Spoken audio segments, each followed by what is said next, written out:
Almost every student has a problem in memorizing quantum numbers. So let us understand what quantum numbers are. So let's take an example कि मैं दिल्ली में model Town में रहती हूँ. So what is my location? My location is मैं अर्थ पे रहती हूँ.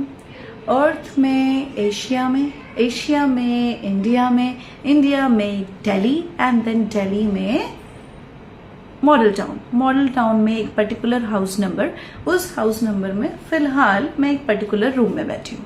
So it's very easy to trace my location.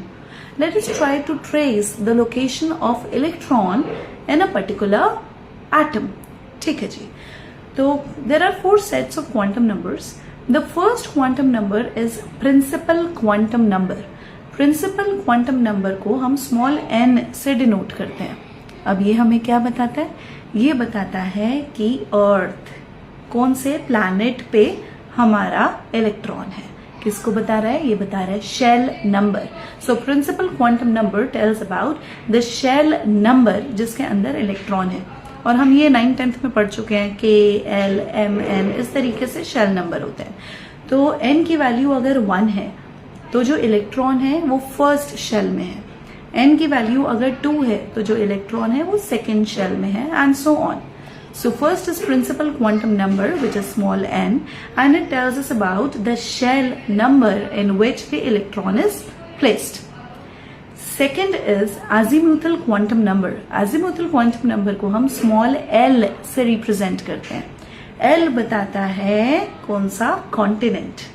ठीक, तो l बताता है सबशेल. n बता रहा था शेल, l बताता है सबशेल. ठीक, अब इनकी ना अलग अलग एनर्जी लेवल्स होती है. ठीक, ऐसा देखा गया है कि जो शेल है उसकी एनर्जी सब शेल से ज्यादा होती है. ठीक, तो n की वैल्यू अगर 5 है फॉर एग्जाम्पल, तो l की वैल्यू 0 से लेके 4 तक होगी. ठीक, l की वैल्यू 5 नहीं हो सकती, उसकी एनर्जी सेम नहीं हो सकती. Common sense. अर्थ बड़ा है, एशिया छोटा है. ठीक, तो एशिया का साइज और इसका साइज सेम तो हो ही नहीं सकता है ना. सेम. तो azimuthal quantum number which is small l, it tells us about the subshell. इस अगर n की वैल्यू 4 है तो l की वैल्यू 0, 1, 2 एंड 3 होगी, 4 नहीं होगी. ये इजी जी. ठीक है जी. ऐसा देखा गया है अगर l की वैल्यू 0 है तो सबशेल है s. l की वैल्यू 1 है तो सबशेल है p. अलग अलग कॉन्टिनेंट्स होते हैं ना, अलग अलग है. 0 S सबशेल, L की वैल्यू 1, P सबशेल, L की value 2, D subshell and so on. ठीक, तो ऐसे n नंबर ऑफ हमारे पास n-1 नंबर ऑफ सबशेल्स हो गए. तो first was principal quantum number, second is azimuthal quantum number, third is magnetic quantum number. Magnetic quantum number हमें बताता है different orientations of these orbitals. ठीक, तो अगेन एशिया के अंदर इंडिया. ठीक है जी. अब अगर मैं एस सबशेल को देखूं, S subshell is spherical. Spherical को, स्फेयर को कैसे भी घुमाते हो वो वैसे का वैसा ही दिखेगा ना. तो एस सबशेल की only 1 orientation is possible. That orientation is known as orbital. तो 1 ऑर्बिटल है. पी सबशेल जो होता है ना वो डम्बल शेप का होता है. डम्बल हमें समझ में आता है ना. यस. तो पी सबशेल या तो एक्स एक्सिस में हो सकता है, वाई एक्सिस में हो सकता है, या जी एक्सिस में हो सकता है. यस. तो P सबशेल की 3 ओरिएंटेशंस आर पॉसिबल. देयरफॉर जो P सबशेल है उसके 3 ऑर्बिटल्स होते हैं. सिमिलरली जो D सबशेल है, D सबशेल के 5 ऑर्बिटल्स होते हैं. Why? Because D subshell dumbbell shape का होता है.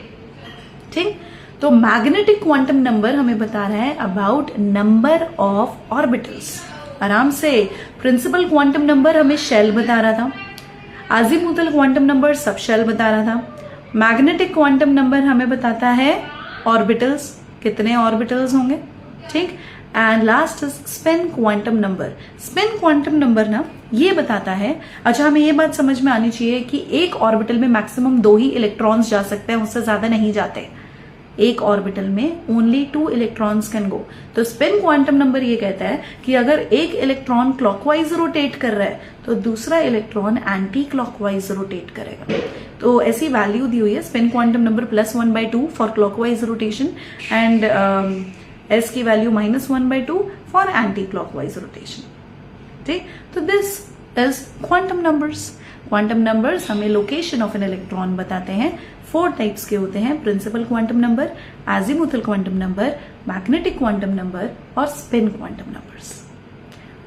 Follow my page to know more about how to use these quantum numbers and how the questions will be there in your CBSE exam. See you.